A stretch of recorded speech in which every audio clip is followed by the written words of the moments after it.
Saludos, familia. ¿Cuántos estamos contentos que estamos en la casa del Señor? Oiga, qué alegría poder estar otra semana acá. ¿Quién nos visita por primera vez en Demed? ¿Alguien nos visita por primera vez en Demed? Si puedes levantar tu manita ahí donde tú estás. ¿Alguien nos visita por primera vez?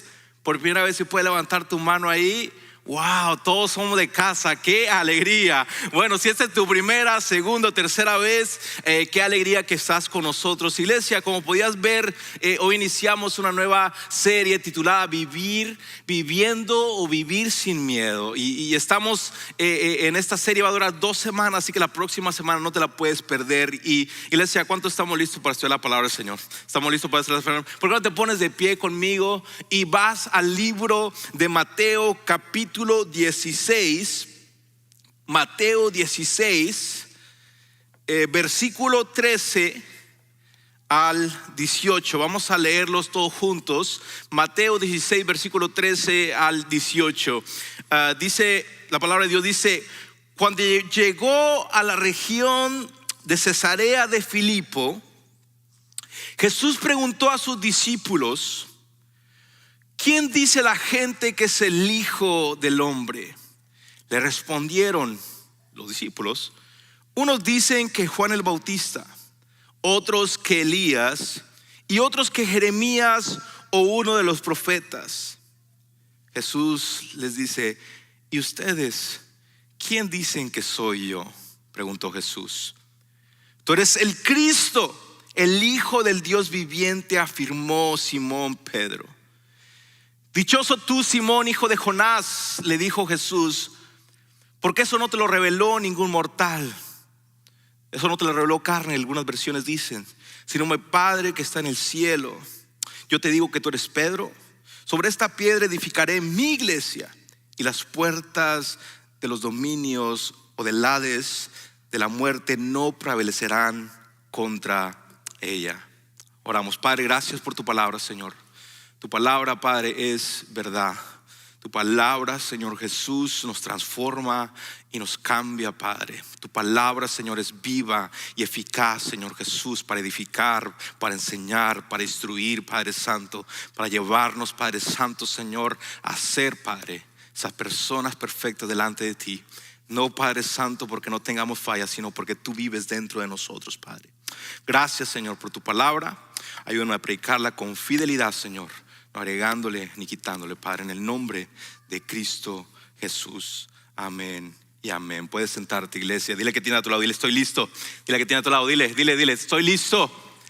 Iglesia, sabes, esto es uno de los textos de la Biblia que necesitamos detenernos y analizar con cuidado, porque nos lleva a una de las preguntas que aún la humanidad se sigue haciendo, que cualquier ser humano se ha preguntado, es: ¿quién soy yo? ¿Quién soy yo? Y si te hiciera esta pregunta, rápidamente podrías decir, bueno, en mi caso yo podría decir, bueno, mi nombre es Adrián Aguilar. Pero quiero que vayamos un poco más profundo. Si pudiéramos quitar nuestro nombre, si pudiéramos quitar nuestra profesión, si pudiéramos quitar nuestra posición, si quitáramos los títulos que tenemos, las cosas que hemos logrado, lo que hacemos para ganarnos la vida, incluso opiniones de otras personas sobre nosotros, y entonces nos hiciéramos nuevamente la pregunta: ¿quién eres? ¿Qué responderías? Porque puedes saber cómo te llamas y todavía no saber quién eres. Puedes saber a qué te dedicas y todavía no saber quién eres. Puedes tener una posición, una familia, un ministerio, logros, y aún así estar luchando profundamente con tu identidad. Y algo interesante, que este pasaje Jesús lleva a sus discípulos directamente a una conversación acerca de la identidad. Pero antes de entrar a la pregunta, Jesús le hace, necesitamos entender primeramente dónde está ocurriendo esta conversación que Jesús está teniendo con sus discípulos. Porque Mateo intencionalmente nos dice esto. Dice: cuando llegaron a la región de Cesarea de Filipo. Jesús no está teniendo una conversación en Capernaum, que era regularmente donde Jesús hizo su ministerio. Jesús no está teniendo esta conversación en Jerusalén. Normalmente él hacía su ministerio en esta región de Galilea. Jesús ha llevado a los discípulos aproximadamente a 40 kilómetros al norte del mar de Galilea, y quise ponerles un mapa para que pudieran ver en dónde es que Jesús les está enseñando a los discípulos, les está haciendo esta pregunta a los discípulos. Había una región ubicada al pie del monte Hebrón. Era una región bastante apartada del centro de Jesús, donde Jesús había desarrollado su ministerio. Y el nombre de esta ciudad también tiene una historia. Antes que se llamara Cesarea de Filipo, era el área conocida como Paneas o Panías, por un dios griego que se llamaba Pan, no pan dulce. Ok, no estés pensando en pan dulce. Y estaba asociado con la naturaleza y los lugares silvestres. Y de este mismo dios griego viene el famoso personaje de Disney, Peter Pan, por sus orejas puntiagudas y estando con la flauta.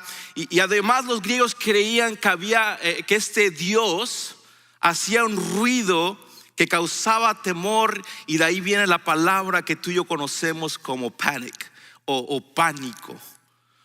De hecho, había una cueva y en un manantial alrededor de esta área se habían construido lugares de adoración a este Dios, y santuarios dedicados a este Dios, y otras figuras del mundo grecorromano. Había nichos tallados en las piedras donde se colocaban imágenes de diferentes deidades. Y después el emperador Augusto entregó esta región a Herodes el Grande, quien construyó ahí un templo en honor al emperador. Más adelante su hijo Felipe el tetrarca heredó esta región, desarrolló esta ciudad, y es entonces donde le pone el nombre de Cesarea en honor al César, y Filipo en honor a su nombre. Así que quiero que imaginen esta escena. Jesús lleva a sus discípulos a una región donde está llena de nombres importantes, donde está llena de dioses paganos, donde está llena de todo. No están en la burbuja de Capernaum, no están en la burbuja de Jerusalén. Ahora los ha llevado a un lugar donde hay tantas cosas diciendo: esto importa, esto es lo que es, este es importante, este personaje es importante, este Dios es importante, este Dios tiene poder, este emperador tiene autoridad, este nombre es importante, este es digno de oración. En un lugar lleno de nombres e imágenes, dioses y afirmaciones de poderes, ahí en medio de todas esas voces, donde Jesús se vuelve a sus discípulos y les hace la pregunta: ¿quién dice la gente que es el Hijo del Hombre? ¿Quién dice la gente que soy yo? Y ellos empiezan a responder: bueno, Jesús, unos dicen que eres Juan el Bautista, otros que Elías, otros que Jeremías, y otros simplemente uno de los profetas. En otras palabras, la gente tenía muchas opiniones acerca de Jesús. Tenía diferentes opiniones acerca de Jesús, y creo que vale la pena, iglesia, que nos detengamos ahí, porque han pasado más de 2000 años y aún la gente, aún las personas siguen teniendo sus propias opiniones de quién es Jesús. Las personas todavía construyen una versión de Jesús que va de acuerdo con lo que más nos gusta de Jesús. Y esto nos lleva al primer principio de este sermón: las opiniones de la gente no define quién es Jesús. Su palabra define quién es Jesús. Escucha, algunos decían que Jesús era Juan el Bautista. Recordemos quién era Juan el Bautista. No era Juan el de los discípulos, no, Juan el Bautista. Para este momento Herodes ya lo había puesto en prisión, lo había mandado decapitar, y ahora la gente decía: es Juan el Bautista resucitado.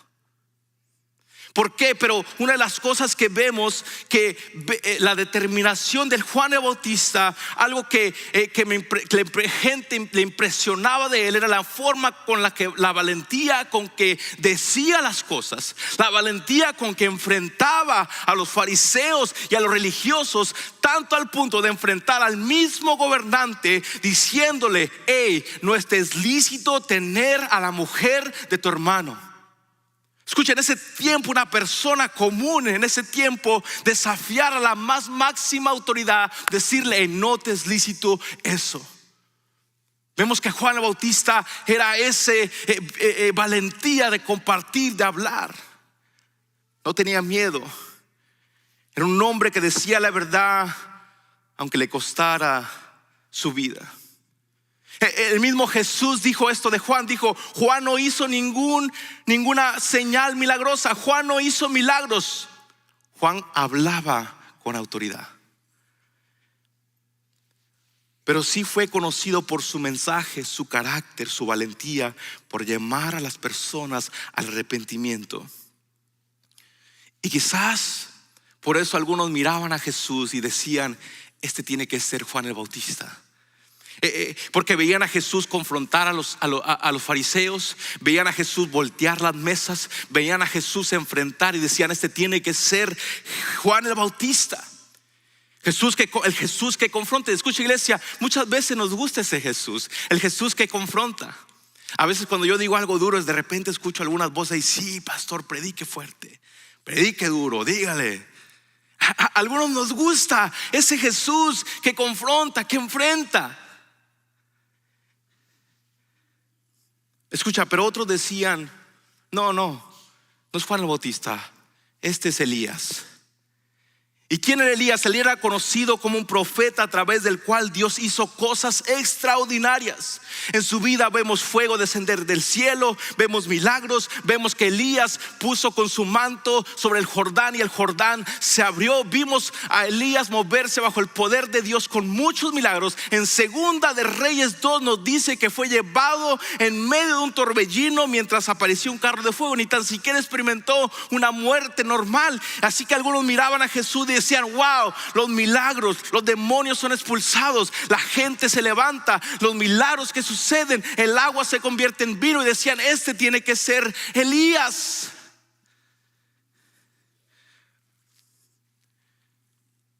La realidad es esto, iglesia, que muchas veces hay personas que prefieren a ese Jesús, el Jesús de milagros, el Jesús que sana, el Jesús que provee, el Jesús que abre puertas, el Jesús que resuelve mis problemas. Pero cuando me confronta a vivir una vida de amor hacia los demás, es difícil. Pero otros decían: no es Elías, es Jeremías. Y cuando estudias la vida del profeta Jeremías, te das cuenta, Jeremías era un profeta profundamente quebrantado por el pueblo de Israel. Era un profeta que amaba el pueblo de Israel, literalmente al punto de decir que lloraba por el pueblo de Israel. Era un profeta que amó con tanto amor al pueblo de Israel, al punto que dice esto en Jeremías 9:1, dice: ojalá mi cabeza fuera un manantial y mis ojos una fuente de lágrimas para llorar día y noche por ustedes, por el amor que les tengo. Jeremías decía la verdad aun cuando era rechazado por decirlo, pero había un profundo dolor y amor por su pueblo. Entonces quizás algunos miraban a Jesús, miraban la compasión de Jesús, miraban el tocando el leproso, miraban sanando a la mujer del flujo de sangre, miraban a Jesús comiendo con las prostitutas, con los pobres, miraban a Jesús con ese amor y decían: wow, ese tiene que ser el profeta Jeremías resucitado. Pero aquí está el problema, iglesia. Todas esas respuestas reconocían algo extraordinario acerca de Jesús, pero todas se quedaban cortas. Porque sí, Jesús confrontaba como Juan. Sí, Jesús hacía milagros y muchos mayores que Elías. Sí, Jesús tenía compasión por las personas y lloraba por las personas. Pero Jesús no era, ni es, ni será simplemente otro hombre y otro profeta. Jesús es Dios hecho carne, iglesia. Jesús no se cierra en una caja de lo que nosotros pensamos de quién es Jesús. Jesús es Dios. El problema es que queremos encerrar a Jesús en lo que a nosotros nos conviene. En el Jesús que a mí me gusta, en el Jesús que a mí me place, en el Jesús que más se acomoda a lo que yo quiero. Tomamos la parte de Jesús que nos gusta y construimos nuestra propia versión. Quiero al Jesús que ama, pero no al Jesús que confronta. Quiero al Jesús que hace milagros, pero no el que me llama a tomar mi cruz todos los días. Quiero al Jesús que perdona mis pecados, pero no al que me dice, sígueme y obedece mis mandamientos. Quiero al Jesús que me consuela, pero no al Jesús que tiene autoridad sobre mi vida. Entonces Jesús hace algo extraordinario después de escuchar todas las opiniones de la gente y deja de preguntar qué dicen ellos, qué dicen los demás. Y hace la pregunta personal a sus discípulos, a sus amigos con los cuales había caminado. Le dice: ¿y ustedes? ¿Quién dicen que yo soy? ¿Y ustedes quién dicen que yo soy? Porque al final no importa solamente, escucha iglesia, al final no importa solamente lo que dice la cultura, quién es Jesús. No importa lo que dice tu familia, quién es Jesús. No importa ni tan siquiera lo que dice el pastor, quién es Jesús. Lo que importa es que tienes que saber qué es Jesús para ti y para mí. ¿Qué es Jesús para ti? ¿Quién es Jesús para ti y para mí? Entonces Pedro responde: tú eres el Cristo, el Hijo del Dios viviente. Iglesia, esta respuesta lo cambia todo.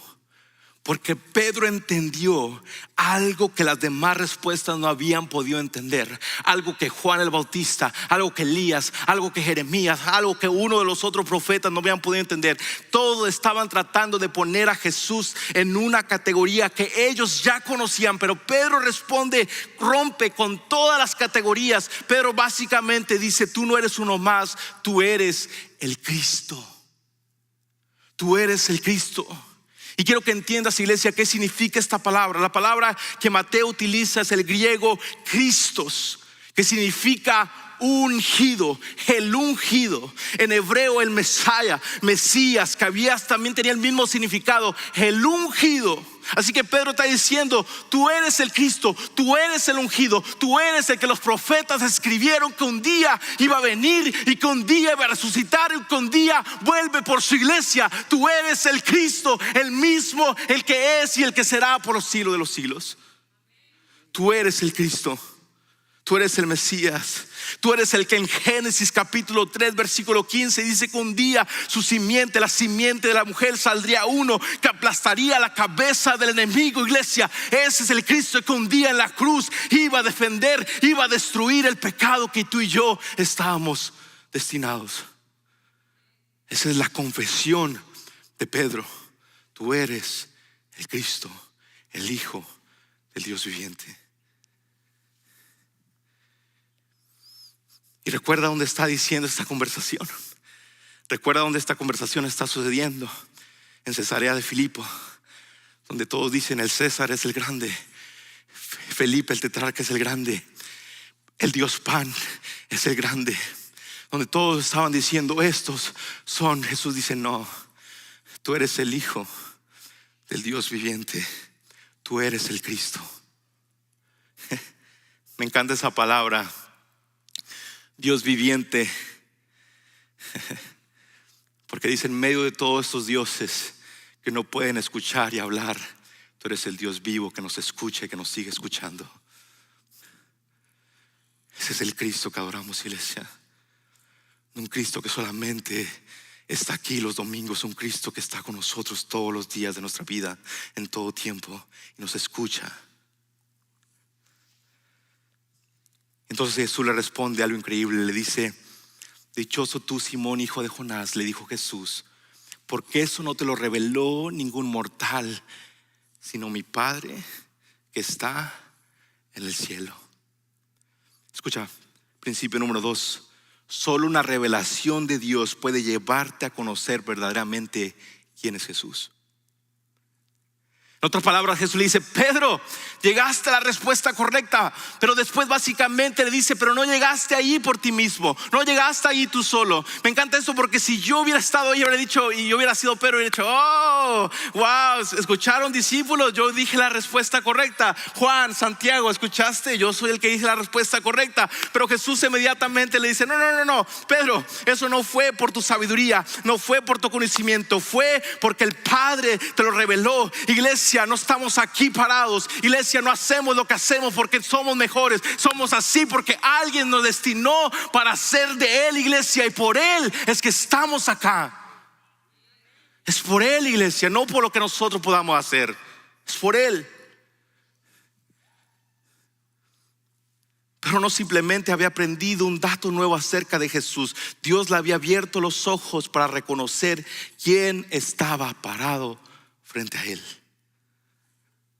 Y es importante, iglesia, porque escucha, porque conocer verdaderamente a Jesús es más que tener información acerca de Jesús. Escucha, te digo esto con mucho amor, iglesia.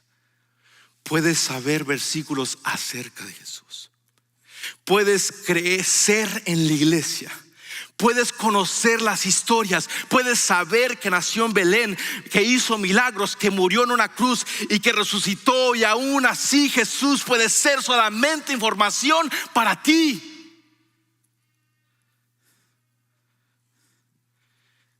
Tim Keller dice: el cristianismo no consiste en recibir más información, consiste en ser transformado por una persona, Cristo.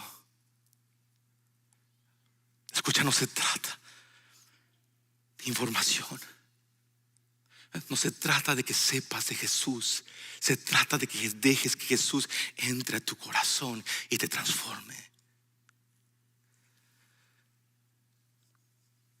Escucha, Pedro estaba experimentando: ahora veo quién realmente eres. He caminado contigo, he visto los milagros, he visto lo que has hecho, pero hoy veo realmente quién eres. Alabado sea Dios, porque un día pudimos ver quién realmente era. Y no solamente dejó de ser el Dios de mi papá y de mi mamá y se convirtió en mi Dios. Su palabra dice: nadie puede decir Jesús es el Señor sino por el Espíritu Santo.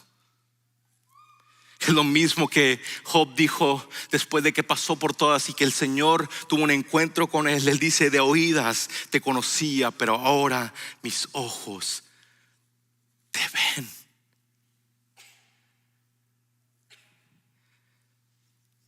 Y fíjese lo que sucede inmediatamente después de que Pedro hace esta declaración acerca de Jesús. Ahora Jesús comienza a hablar de la identidad de Pedro. Jesús le dice: yo te digo, tú eres Pedro, sobre esta piedra edificaré mi iglesia. No quiero que pasemos rápidamente esto, iglesia, porque acá encontramos nuestro tercer principio. Cuando descubres quién es Jesús, descubres quién eres tú. Cuando descubres quién es Jesús, descubres quién eres tú. Acá hay un juego de palabras, y si puedo llamarlo así, fácilmente puede perderse en el idioma español, pero cuando vemos que el Nuevo Testamento es escrito en el griego y después traducido en diferentes idiomas como lo es el español, Mateo escribe en el original, dice: tú eres Petros, tú eres piedra pequeña, y sobre esta Petra, sobre esta roca edificaré mi iglesia. No le está diciendo sobre ti edificaré mi iglesia. Está diciendo sobre el statement que hiciste, sobre lo que acaba de decir, que yo soy el Hijo del Dios viviente. Sobre eso edificaré mi iglesia. Jesús está señalando principalmente a la profesión, a la confesión que Pedro acaba de hacer. Tú eres el Cristo. Y algo en el orden de esta conversación que no podemos perder, iglesia. Pedro primero dice, tú eres el Cristo. Y después Jesús le dice a Pedro, tú eres Pedro. No sé si lo puedes ver. Primero Pedro, por medio de la revelación del Padre, declara quién es Jesús. Y entonces Jesús comienza a mostrarle quién es Él. Ese orden, iglesia, es importantísimo. No pierdas esto, iglesia. Escucha, Pedro no encuentra su identidad mirando hacia adentro. ¿Has tratado de buscar tu identidad en tu corazón? ¿Has tratado que te han dicho mira hacia adentro, mira quién tú eres? Pedro encuentra su identidad estando frente a Jesús. Escucha, nuestra identidad no se encuentra dentro de nosotros. Nuestra identidad se encuentra en Jesús. La cultura dice mira hacia adentro, descubre quién eres, define tu propia identidad, escucha tus sentimientos, construye tu identidad alrededor de tus deseos, tus logros, tu profesión, tu apariencia, lo que otros piensan de ti. Pero Jesús nos presenta un camino completamente diferente. Jesús comienza diciendo, ¿quién dices que soy yo? ¿Quién soy yo en tu vida? Porque no vamos a entender correctamente quién eres hasta que entiendas correctamente quién es Jesús, iglesia. Por eso cuando a Moisés le pregunta a Dios, cuando me pregunten quién me envió, ¿qué les voy a decir? ¿Qué le voy a decir al faraón? ¿Qué le voy a decir al pueblo de Israel? Cuando me pregunten quién me envió, Dios le dice, diles que yo soy, te envió. Yo soy, te envió. Antes de Moisés Él es, antes de Abraham Él es, antes de toda iglesia, antes de que se creara este universo, la silla donde está sentado, donde caminamos, antes de todo Él es. Él te conoce mejor que nadie. Él te formó en el vientre de tu madre y solamente nuestra identidad la encontramos en Él, iglesia. En Él. Escucha esto, iglesia. Tu identidad comienza con su identidad. Cuando sé quién es, puedo comenzar a entender quién soy. Si Él es mi Salvador, entonces yo soy salvo. Si Él es mi Redentor, entonces yo soy redimido. Si Él es el Hijo de Dios y por medio de Él he sido adoptado, entonces soy hijo de Dios. Si Él me ha perdonado, entonces mi pasado ya no tiene autoridad para definir mi futuro. Si pertenezco a Cristo, entonces mi trabajo puede cambiar. Mi posición puede cambiar. El país donde estoy puede cambiar. Pero mi identidad no puede cambiar, porque está fundada en Él. Escucha, iglesia. Mi identidad permanece firme porque está arraigada en aquel que nunca cambia, Jesucristo. Él sigue siendo el mismo, iglesia. Él sigue siendo el mismo. Seguirá siendo el mismo por los siglos de los siglos. Este mundo pasará, pero su palabra no pasará. Y por eso puedo vivir sin miedo, porque sé quién es Él. Por eso puedo vivir sin miedo, a pesar del diagnóstico, a pesar de las noticias, a pesar de lo que pase. Puedo vivir sin miedo, porque sé quién soy y de quién soy. Escucha, iglesia, porque muchas veces, con eso termino, Muchas veces nuestros miedos simplemente revelan dónde hemos puesto nuestra identidad. Si mi identidad está en mi trabajo, viviré con miedo a perderlo. Si mi identidad está en el dinero, viviré con miedo de que nunca tenga suficiente. Si mi identidad está en la aprobación de las personas, viviré con miedo de decepcionarlas. Si mi identidad está en mis logros, viviré con miedo a fracasar. Pero cuando mi identidad está en Cristo, puedo, escucha iglesia, perder las cosas, pero no perderlo a Él.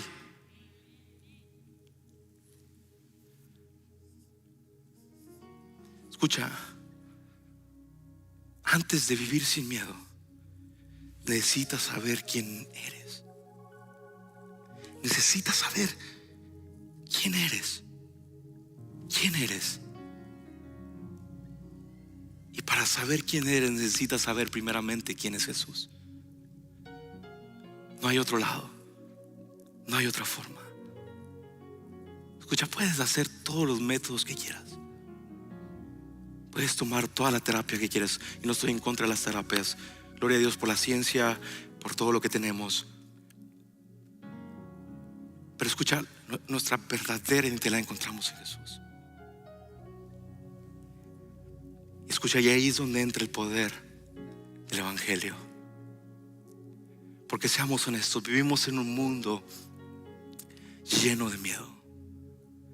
Miedo a la economía, miedo a lo que está pasando en este país, miedo a la violencia, al futuro, a los desastres naturales, a las guerras, enfermedades, miedo por lo que puede pasar mañana. Escucha iglesia, pero el problema más grande de la humanidad nunca ha sido la economía. Escucha, el problema más grande de la humanidad nunca ha sido la política. El problema más grande de la humanidad no es la violencia. El problema más grande de la humanidad es el pecado. Es el pecado que habita en nosotros. Escucha, la Biblia dice que Dios creó al ser humano a su imagen y semejanza los creó para vivir en comunión con Él, iglesia. Pero el hombre decidió romper lo que Dios había establecido cuando toma del árbol del bien y del mal y come de él, literalmente separado de Dios. Y desde ese momento todos nacemos separados de Dios. El pecado entró a nuestras vidas. Por eso escucha, buscamos desesperadamente una identidad en nuestro trabajo, en una relación, en el dinero, en el éxito, en la aprobación de los demás, porque fuimos creados para encontrar nuestra identidad en Dios. Pero el pecado, escucha iglesia, nos ha separado de Él. Pero Dios no nos dejó así, iglesia.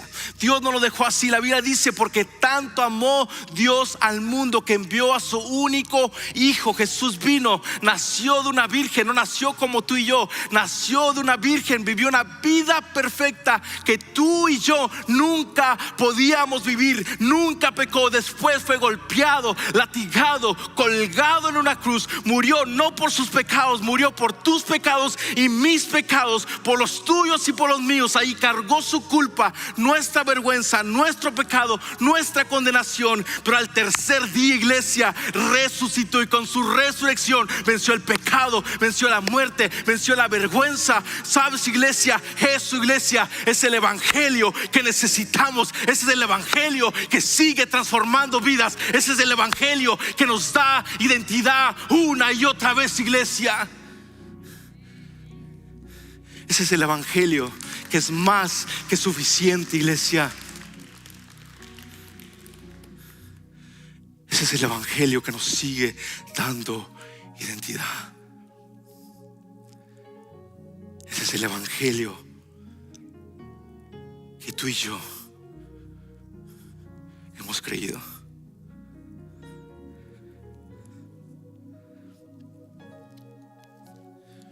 Iglesia, ponte de pie.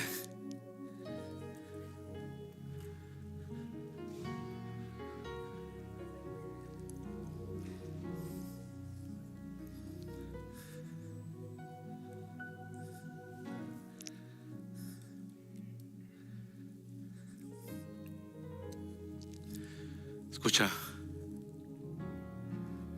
no necesitas tener más información. No necesitamos más información. Necesitamos conocer quién es Jesús. Y esa parte, iglesia, no la puedo hacer yo. Mi trabajo es recordarte su palabra. Pero hay una parte que cuando sales a través de esas puertas, no la puedo hacer yo. Y es comenzar a descubrir el amor de Jesús para tu vida. Y quizás has estado en la iglesia por mucho tiempo. Escucha, estar en la iglesia no te hace conocer de Jesús. Puedes estar 20 años en la iglesia y no conocer de Jesús. Es cuando abres tu corazón y le comienzas a decir: Señor, aquí estoy. Sabes, este mensaje tocaba mi corazón,